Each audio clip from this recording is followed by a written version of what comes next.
Ia, y llynydd mi ddar yr Amgueddfa Lechi yn Llanberis, hon, man lle dwi'n gweithio, a hefyd yr amgueddfa yn Ceidwad Llechwedd i llai ddathlu i penblwydd yn 20 oed. A'r hyn dwi am wneud pnawn yma am ychydig o funudau ydy ystyried y cefndir a'r cyd-destun i'r penblwyddi, ac yn fwy penodol y cefndir a'r cyd-destun ar gyfer yr hyn arweiniodd at sefydlu y naill amgueddfa a'r llall. Dwi am gychwyn drwy sôn am y Diwydiant Llechi fel atyniad ar gyfer ymwelwyr. Dwi eisiau fod pawb yma'n gyfarwydd iawn ar darlun anhygoel o hardda sydd i weld yng Nghastell y Penrhyn, darlun Henry Hawkins o Chwarel Penrhyn yn 1831.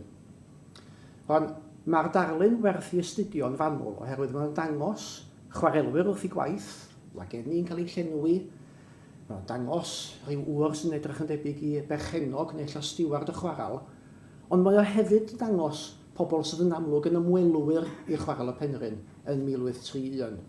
Mae yna ferched yno, mae yna blant yno, mae yna gŵn yna hyd yn oed, yn ei o leia un ci. Ac mae'r bobl yma wedi gwisgo mewn dillad sydd ddim yn dillad diwrnod gwaith. Mae rhai o'r dynion hyd yn oed wedi gwisgo mewn dillad digon benywaidd y golwg, ac wrth gwrs dydy dynion Bethesda, erioed i gyda'n pethau felly. Felly dwi ddim yn siŵr am beth arwydd o cadw dillad yna. Ond ta waith i chi, be mae'r darlun yn ei ddangos dwi'n credu ydy fod yna ymwelwyr i Chwarel y Penrhyn yn ôl dirnadaeth Henry Hawkins beth bynnag yn 1831. Ac yn fwy diweddar, da ni'n gwybod eto bod y chwareli yma wedi, dwi'n chi'n meddwl sydd hwn yn mynd i weithio, yndi, na ni, wedi gwahodd ymwelwyr i ddod am dro i weld yr hyn o'n ganddyn nhw. Mae hwn yn rhan o lawlyfr chwarel Maen y Fferan, uwch ben Blaenau Ffestiniog, neu Maen Fferam ynddo, ydy'r ffordd cywir yng nghannu'r gair. Ac mi welwch chi ar dop y dalan fan hyn, extending a very hearty invitation to all persons connected to pay a visit to the quarries. Felly mi o'n y wahoddiad gan berchnogion chwarel Maen Fferam, a dwi'n siŵr hefyd sawl chwarel arall i ddod am dro i weld y chwareli. Da ni'n gwybod bod nhw'n destun diddordeb a thestun cyfrinwydd i ymwelwyr. A da ni'n gwybod hefyd o gyfnod mwy diweddar bod chwarel di Norwig yn Llanberis wedi denu ymwelwyr, a bod yna ddarpariaeth yno ar gyfer croesawu ymwelwyr. A mae'r dystiolaeth i weld yng nghyfrol ardderchog y diweddar Emyr Jones, canrif y chwarelwr. A dwi am ddyfynnu rwan o'r darn o'r gyfrol hwnnw sydd yn sôn am ymwelwyr yn dod i'r chwarel di Norwig. Ac yr hyn oedd i'w ddisgwyl wedi iddyn nhw gyrraedd y chwarel. Yn ystod misoedd y haf, deuai minteiodd o ymwelwyr y chwarel, a phenodwyd hen frawd o Gwm y Glo, William Jones Tyd Gors, i fod yn arweinydd iddynt. Dyn llnau caban a thacluswr cwt peilio oedd William Jones cyn hynny, ond oherwydd ei swydd newydd, daeth wedi i'w adnabod fel William Jones y Geid. Arno ef y gosodwyd y cyfrifoldeb o gadw'r ymwelwyr allan o berigl, ac fe wnaeth hynny heb i unrhyw anhap ddigwydd tra bu yn y swydd. Eglurau iddynt yn ei ffordd ei hun, sydd y cynhyrchyd y llechfain allan o'r graig. A'r rhyfeddod bob amser fyddai'r holli, methant a dirnad sydd y llwydda'r chwarelwr i holli darn o graig yn weffars tenna. Ychydig iawn o Saesneg a fedrau William Jones, ond chwarae teg iddo daliodd ati'n ddygyn gan wella o hyd. Pan fyddai'r ymweliad drosodd, danfonau ei barti allan o'r bonc a chodau ei het yn foesgar wrth ffarwelio hwy wrth gatiau'r chwaral. Byddai rhai o'r dynion yn ndrysa'r siediau yn ei wylio, cerdded nôl i'r bonc a gwyddant oddi wrth ei gerddediad a safla'r het ar ei ben, sut hwyl a gafodd. Holant ar draws i'w gilydd i'w byrfocio. Oedden nhw'n griwg o nobl William Jones. Faint o dip gawsoch chi? Os byddai di gwneud yn dda, byddai'r het ymhell yn ôl ar ei wegil, ac atebau a gwen fodd haus ar ei wyneb. Misna si ydi hynny. Ar y llaw arall, pan ddychwelai oddi wrth griw gogrin tachlyd, Byddai'r het i lawr dros I lygaid, a'r unig atab ag dynion fyddai tot dam. Tipyn o gamp a fyddai cael William Jones I sgwrsio am ei swydd, i'r dynion ei holi'n gyfrwys a thynnu arno mwyn ei glwad yn siarad Saesneg. Serch hynny, fe lwyddid i'w gael allan o'i gragan yn achlysurol pan fyddai yn hwyl I siarad. Gofynna un o'r dynion, be fyddwch chi'n ei ddeud wrthyn nhw, William Jones?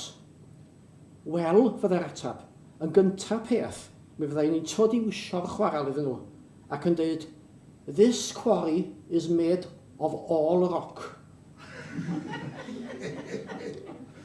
A wedyn, wrth gwrs, da chi'n gyfarwydd efo tafodiaeth eich chwarelwyr.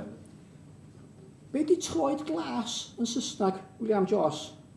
Tot dam, troed glas, di troed glas ym mhob iaith.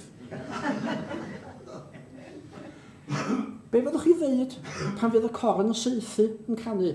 Y corn saethu ar ddiwedd ddydd yn y chwarel. Be fyddwch chi'n ddeud pan fydd y corn saethu yn canu? O, mi fyddai rhybuddio nhw ar unwaith. When the hooter hoots, the quarry shoots. Saethu, wrth gwrs, ffrwydro. When the hooter hoots, the quarry shoots. Felly, dyna chi rhywfaint atgofion profiad o dywys ymwelwyr I chwarel di Norwig yn y 1940, 1950, tua'r cyfnod yna.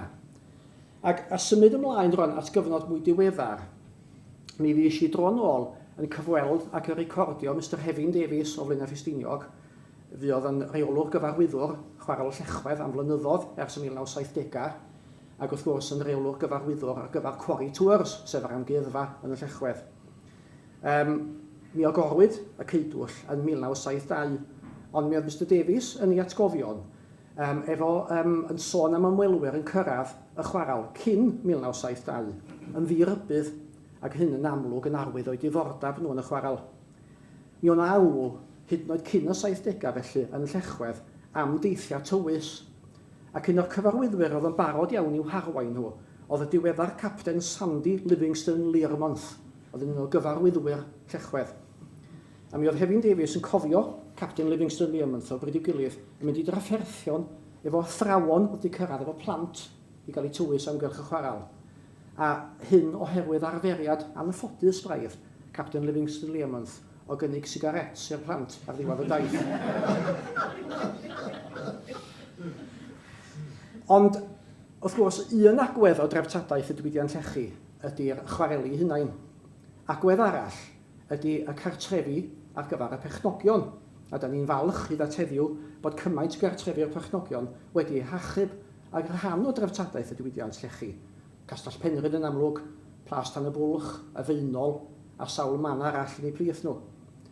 Mi ddoe nôl at ein fel amgueddfeydd mewn chydig, ond mae'n ymddangos hefyd, a mi oedd hyn yn newyddion I fi, bod y cartrefi yma wedi bod yn gyrchfannau ac yn atyniadau ar gyfer ymwelwyr ers tro'n byd. A dwi'n ddiolchgar iawn I Catrin Wager, sydd yn o staff yr ymddiriedolaeth yn Castell Penrhyn, ond sydd ar hyn o bryd yn mynd trwy archif y Penrhyn yn archif y Brifysgol ym Mangor, am dynnu'n sylw fi at y ffaith fod y castell wedi cael ei ailagor neu wedi cael ei ailaddurno yn 1894 yn barod ar gyfer ymweliad gan, wel, Edward y Seithfad fysaf o Maes o Law, oedd o'n dal I fod yn dywysog Cymru ar y pryd. Dyn y tywysog yn dod i'r castell yn 1894, a castell yn cael ei ailaddurno ar gyfer hynny. Ac yna, am benwythnos, yn cael ei agor i'r cyhoedd I godi arian ar gyfer rhyw fath o lysen lleol.